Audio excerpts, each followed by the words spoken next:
Hi friends मु सस्मिता आपण समस्त पुणी थे मो यूट्यूब चैनल नूतन सखा को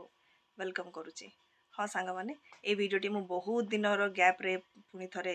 शूट करुच्ची आज ही अपलोड करी मु टाइम टेक कली कारण मु गोटे मिशन रे थी आउ से मिशन टा मोर सक्सेसफुल हो सारी आ मिशन हूँ मो बुक रिलीजटा। हाँ सांग मैंने जेहेतु आप समस्त जानते मु गोटे पब्लिश्ड ऑथर बोलिकी आउ एटा हूँ मोर 5th बुक जोटार ना हूँ be bold and be beautiful जोटा कि डिफाइन करुच्ची प्रत्येक से सोल मानक से ब्यूटीफुल सोल मानक जो मैंने डेयर करुछंती लाइफ रो चैलेंजेस को फेस करिकी लाइफ रे अहेड केमती से माने बढ़िबे से जिनस को जे ये करुछंती से मानक आउ एटा खाली झियो पिला मानक नहीं एटा ओवरऑल एवरी ह्यूमन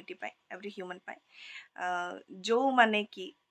डेयर करुछंती to face any kind of challenges and they move forward facing every struggles in their life से यही टॉपिक उपरे मो बुकटा थिला आउ मु ताकू ऑलरेडी पब्लिश कर सारची जे मु ताकू इंडिया रे पब्लिश करिनी amazon.com रे ताकू मु पब्लिश करिछि आउ सेटा आपण ताकू जाईकी तार प्रीफेसटा पढ़ी परिबे मु डिस्क्रिप्शन रे तळे मु दे देबी ता लिंकटा आपण ताकू विजिट करि परिबे आउ बहुत शीघ्र मु ताकू इंडिया रे भी रिलीज करिवि आउ होप करूची मु आशा करूची जे आपण समस्ते मते एमती भल पाइबा देबे आउ मु आगो को केमती आहुरी बुक्स लिखि परिबी मु केमती आहुरी यंगस्टर्स मान को एनकरेज करि परिबी आउ मते समस्त आशीर्वाद दियंतु एतिकी कहिकी रहूची। नमस्कार।